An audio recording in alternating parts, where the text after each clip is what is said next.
Bismillahirrahmanirrahim. Di hadapan saya ini ada MSI, serinya adalah Katana, MSI Katana GF76. Biasanya teman-teman semuanya kalau laptopnya jenisnya gaming itu, untuk mendinginkan chip itu dia menggunakan thermal grease, bisa ya. Alternatifnya adalah supaya terjadi pendinginan sempurna. Namun Anda harus bisa membedakan antara yang boleh menggunakan thermal grease atau tidak boleh. Kalau model yang GPU seperti ini nggak boleh karena di atas ini ada kapasitor. Kalau ini boleh karena dia tempatnya terlindungi, ada sedikit cowaan, sehingga apabila nanti thermal grid-nya itu melebar, itu ada yang menahan. Jadi kalau untuk CPU bisa menggunakan thermal grease, tapi kalau untuk GPU yang model kayak ini nggak boleh ya, karena nanti bisa berpotensi. Karena thermal grease itu bersifat penghantar, dia bisa menghantarkan antara positif dan negatif ada di sini, sehingga menyebabkan kasusnya konslet atau mati. Nah, itu yang akan terjadi di laptop saudara apabila di dalam pemasangan thermal grease tidak memenuhi standar SOP. Nah, ini kita coba berikan yang mudah-mudahan ini juga bisa menjadi panduan teman-teman semua apabila menjumpai seri MSI generasi tinggi ya, generasi 10-11 itu ya. Nah, ini apa saja parameter yang harus Anda ukur? Tentu Anda harus paham bahwa kita mati total itu bagaimana menganalisa EC dan bagaimana menganalisa PCA. Itu poinnya. Nah, kemudian tegangan apa yang harus kita ukur agar kasus mati itu bisa kita telusuri kira-kira ada di bagian mananya. Setelah 19 sudah lolos, kita bisa menggunakan air sensing tentunya ya. Ini 19 volt sudah hadir. Tentu dengan syarat memang sempurna ya. Gate-nya Anda ukur, pastikan sempurna. Kemudian setelah 19 lolos, Anda mengukur standby AC, yaitu bisa Anda lakukan di soket baterai. Jadi ini adalah tegangan yang sama nanti yang akan mengalir ke AC.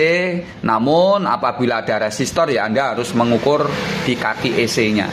Cuma kalau dalam hal ini ya Anda harus paham bahwa AC-nya berbeda dengan generasi yang lama. Jadi generasi yang baru itu AC-nya itu BGA.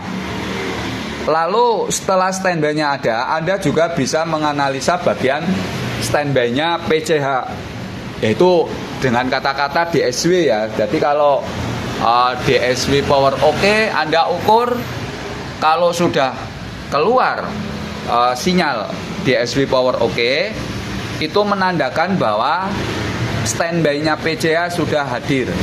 Artinya standby PCH itu kalau generasi tinggi dia pakai 3 volt DSW, ada juga 1,05 DSW dan juga VCC RTC. Itu juga bagian dari standby yang menuju ke PCA. Nah, itu Anda bisa melakukan DSW power OK. Jadi DSW power OK itu nanti di lapangan bisa bersumber dari RTC. Jadi RTC ini bisa menjadi sumbernya DSW. Atau DSW-nya sendiri itu gabung dengan 3 Vesus karena dia sudah ada di awal. Yang jelas standby-nya tandanya sudah keluar DSW power OK. Langkah selanjutnya adalah syaratnya EC kerja. Syaratnya EC kerja tentu Anda harus memastikan bahwa sinyal slip switch-nya sudah ada. Slip switch itu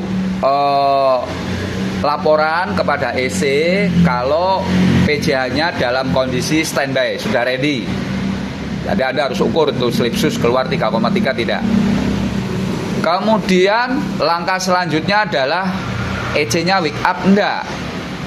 Tentu akan wake up kalau syaratnya EC Anda sudah ukur semuanya, tegangan, clock, reset, proteksi, dan tentunya laporan dari sumber ya, baik dari baterai maupun dari adaptor.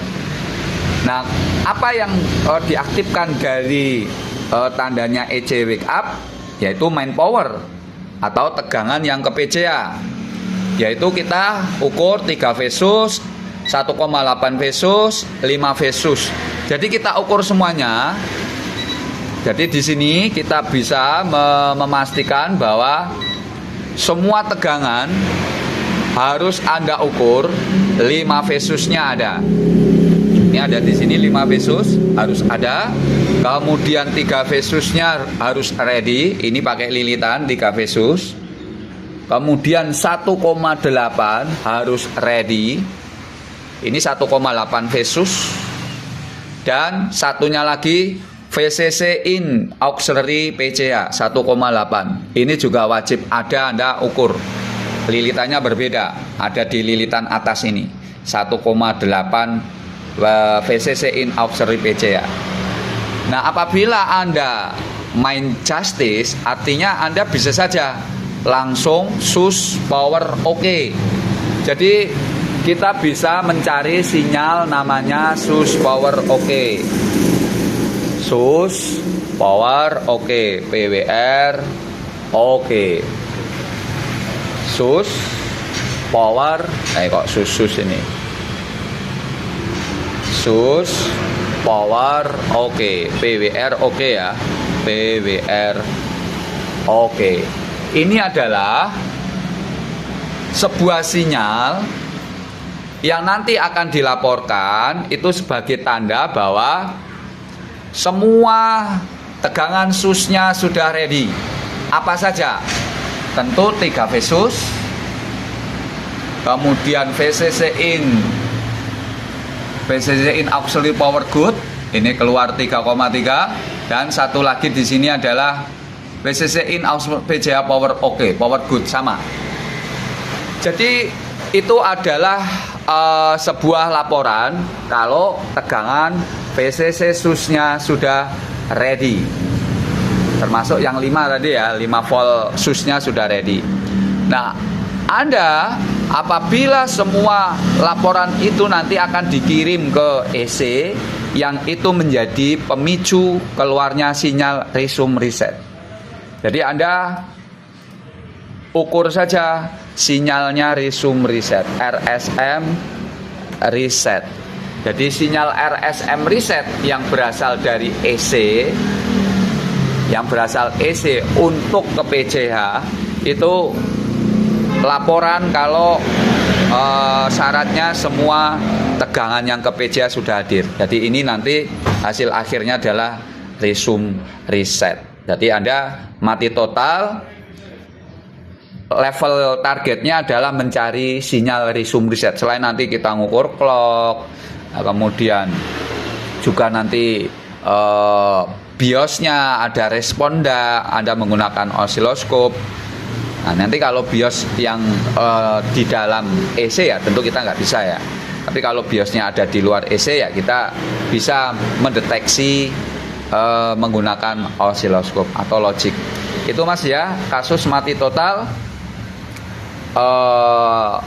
SOP-nya seperti itu, mudah-mudahan bisa bermanfaat dan menjadi panduan apabila Anda sedang menganalisa MSI Katana ini. Thank you semuanya.